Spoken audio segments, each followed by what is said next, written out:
welcome back to another episode of the 3 Yards in a Cloud of Dust NFL podcast.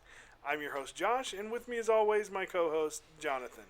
Hi guys, it's the last day of the NFC. It is day 4 of our divisional breakdown. And yes, we are covering the NFC West. It's the only NFC division we haven't covered yet. Yep. What do you think of everything going on so far? How do you like it? I like it. Yeah? I'm just going a little insane. Well, I think you're already a bit insane. Wait, well, we know this already. But anyways. I did put that in your sin anyway. That's a discussion for another time. Oh, we just talked about it in like the first 2 episodes, so if you want to hear about this story, go back. Yeah, right. But after this episode. Anyways, getting into what we're supposed to be talking about today, the NFC West. Leading off, in first place, we have the Seattle Seahawks. No surprise there. No, but this is probably one of the best divisions in the NFC besides... Probably one of the best divisions in the NFL. Yeah, because... Even with how bad the Niners played last year. It's like almost every year, it's like everyone in the division is close. Yeah. Almost every time. The Cardinals just keep getting better with Kyler Murray. Which is scary. Yeah. But anyway. Starting off, we have the Seahawks, whose last year's record was 12-4. Now, here's what's surprising to me. Neither their offense or their defense was in the top 15. Their offense ranking was 17th overall. That's insane. Their defense ranking was 22 overall. That's just stupid. And yet somehow they come out with a 12-4 record. How's that happening? Please, someone in the description listening right now, please put down below. How is this happening? Like we've already talked about in these breakdowns, other teams who have had better rankings, offense and defense wise, who have worse records. Yeah, so please explain. How did this happen? I don't know. Who put together these overalls? Because someone fucked up somewhere. I don't know if it's just somebody messed up or if it's just somehow it was a fluke and Seattle just managed to win the game. A lot of their games were low scoring. Yes. So, but that's been a consistent theme for Seattle basically since Pete Carroll took over. Oh, yeah. The man knows how to build a defense. Although, when you're ranked 22nd, I'm not really sure you can say that. It's like, but what was it, a couple of years ago, they were within the top 10 in defense? Every season, yeah, for like 3 or 4 seasons straight. Yeah, so I don't know who made this one this time around, but it's like it was definitely someone different. Yeah. Well, I don't know if... No, it's just... I don't know. It's one of those things that you can't really explain. It's one of those oddities where you have a team that, like I said, doesn't make into the top 15 in either offense or defense ranking, and yet still manages to win 12 out of 16 games. Yeah, so I'm just kind of... Is Russell Wilson just that good? I'm just kind of baffled about it. Like I said, is Russell Wilson just that good? I say yes. Russell Wilson is that good. And I think he's probably going to be the closest thing to Aaron Rodgers once he retires. Yeah. And that day could be coming sooner than we think. Yeah, I'm just saying, like, how he's been playing. It's like basically what Aaron Rodgers has been doing this entire offseason or whatever, like his actual play style and how he wins. I think that will be the closest thing to Aaron Rodgers. Yeah. And that gets into basically our record prediction. Which we both came to an agreement that we think with the Niners being healthier this year, the Rams making the moves that they did, the Cardinals making the moves that they did, we're probably going to see a drop-off of the Seahawks. And we came to the agreement of 10-7. Yeah. So, still got a good chance to make the wild card. Oh, yeah. And as you can tell, we're kind of getting tired here. It's late. We've been recording all day. Oh, no. I I was trying not to bump into the mic. But yeah, so we do predict a little bit of a drop off for the Seahawks. Most likely they'll still make the playoffs as a wild card team. I just don't see it being, especially if the offense and defense are ranked anywhere close to this year. There's just honestly, there's no way. I think it had a lot to do with some of the injuries that some of these teams were facing, and the fact that there's one team that is moving up in the division, but wasn't quite ready to make that big jump. Nope, and that kind of gets closer into what next team is, and that's the LA Rams. Yeah, and their record was 10-6 last season. Their offense was just outside the top 10 at 11, but their defense was first overall. Yes. Their defense was incredible. Absolutely. I mean, they gave up less. Everywhere. Their average yardage per game was less than 300. And that's good. And yeah, you don't really see that very often anymore. No, you don't. I mean, I think the next closest one was like 312. Yeah, and so and you're going off average, and being able to have an average under 300. Yeah. That's really good. Not to mention, I believe that they made a big improvement at quarterback in the offseason. Oh, yeah. With Stafford. Oh, definitely. I do think that maybe age might be a factor here, so that could be a letdown. But I do think with Stafford's talent and the weapons he now has with the Rams offense, he's definitely going to get some stuff done. Which takes us into our prediction of 12-5. Yeah. Definitely, and first place in the division. Obviously, I think they're going to win the division this year. Yeah, because you have probably one of the best quarterbacks in the game right now that is not one of the three legends, and you have maybe one of the best offensive teams you can really combine together. Yeah, with a incredible non-hole defense. Yeah. And I mean, we pretty much saw this offense go to the Super Bowl a few years ago, lose to Tom Brady and the Patriots, just because maybe that experience wasn't there with the quarterback that they had in Goff. Obviously, Stafford's never been to the Super Bowl.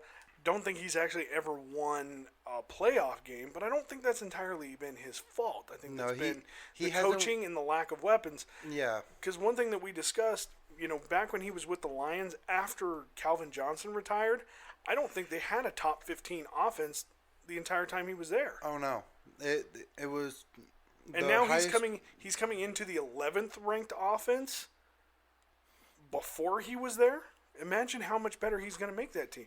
Oh, I definitely think we could see a Aaron Rodgers Green Bay situation here, probably without the drama. Oh yeah, that Rodgers gave us, but I definitely think we're gonna see some improvement this year. Oh, definitely, without a doubt. And it's not like they have a whole lot of room to improve on to begin with. They're already a solid team. I think this is a great move by Sean McVay and the Rams. The only down piece I see within it is Cam Akers being out.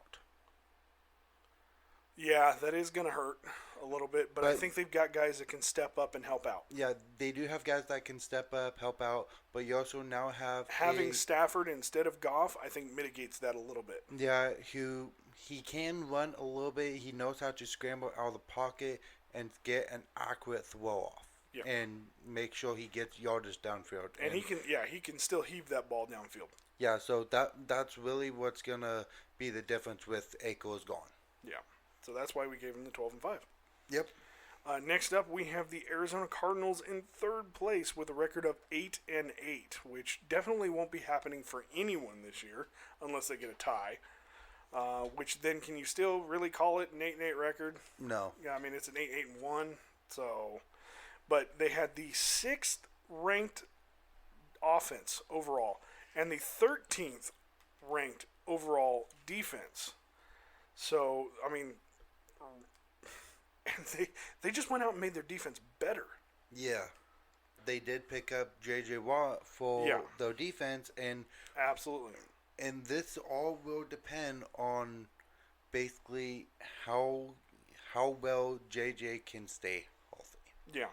And because if he can stay healthy, that defense, without a doubt, goes to number 10 in defense. Without a doubt.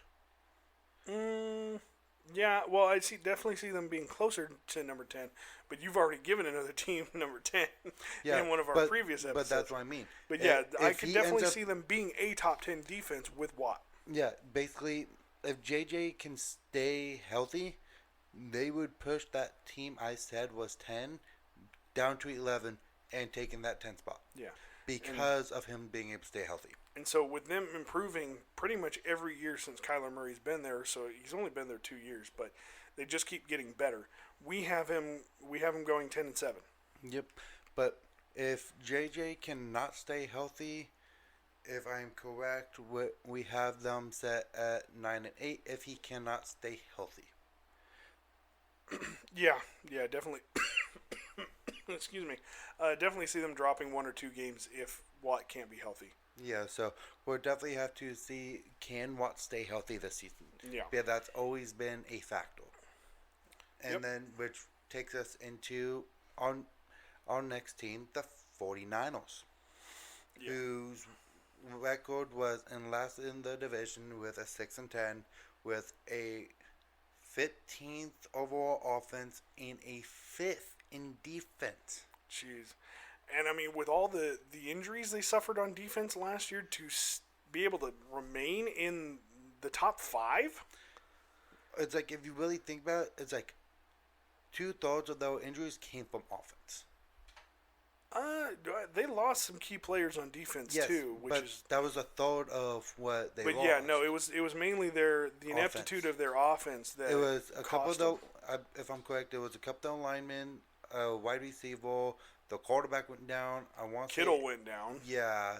Yeah. So, you had Garoppolo who went down. You had Kittle who went down. You had chunks of the season. You had Nick Bosa on the defense who went down, and he was a staple of that defensive line.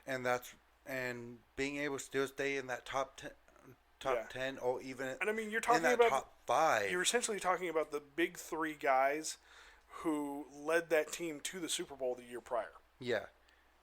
So that is just gonna be having all those guys back. Yeah. Is gonna be help them, but losing them all last year was a gut punch. Yeah, and it really will factor in, can they stay healthy still? Yeah. Because hopefully the Giants have fixed their field and people aren't sitting there breaking their ankles constantly on it. Right. And that takes us into our record prediction of them going 9-8. Yeah. So probably some swapping here between them and the Cardinals, depending on what goes on with the injuries. So with how all predictions are set up at the moment, we have Rams taking the division, with Seattle and Cardinals tying if JJ can stay healthy, but 49ers still in last. Yeah, but it's going to be a real close. It's going to be a real tough division, as it is every year. Oh yeah, it's going to be close until the final game, and we will finally see.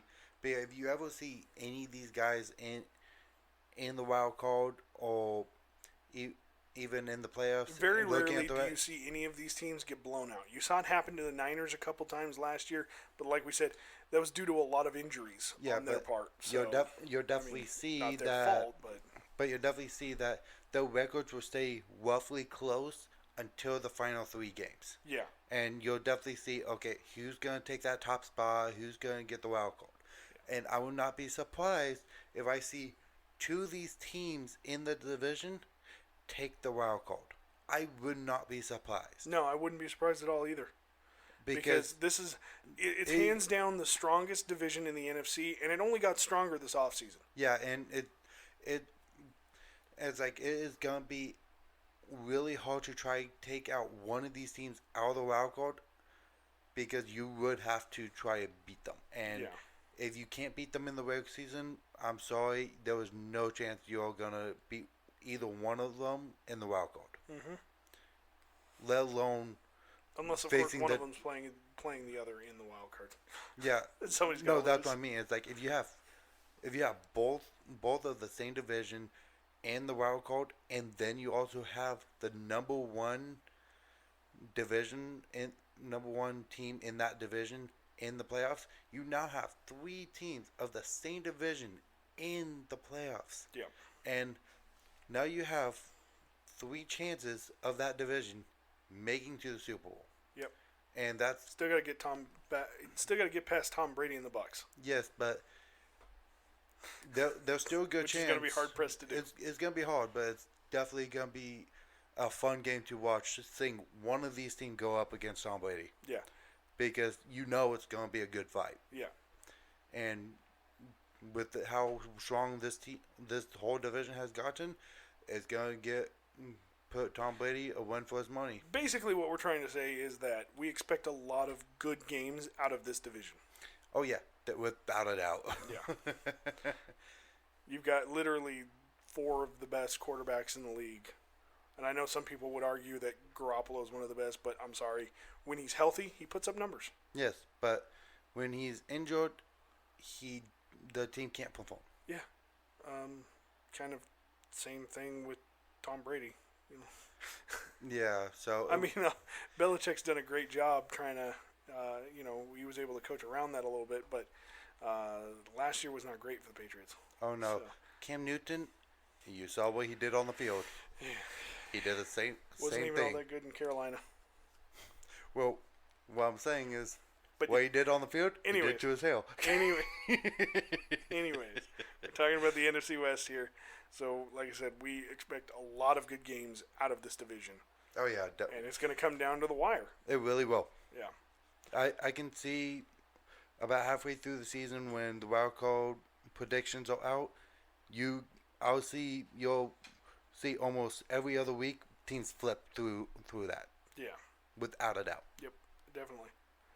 All right. Well, that's it for the NFC, not just the NFC West. That is our last divisional breakdown for the NFC conference. What do you think of our predictions so far? What do you think of what we had to say? Do you agree? Do you disagree? Please let us know down in the comments. And come back tomorrow because we start day 1 of AFC. Yeah. Well, day 5 of the divisional breakdown, but yeah, day 1 of the AFC. Yeah, day 5 of divisional breakdown, day 1 of the AFC. There's an echo in here. Echo, echo, echo. Hi guys, I am the echo. All But right. anyway, Thank you for joining us today. We hope you'll join us again tomorrow. And until then, we'll see you later. have fun with goofiness.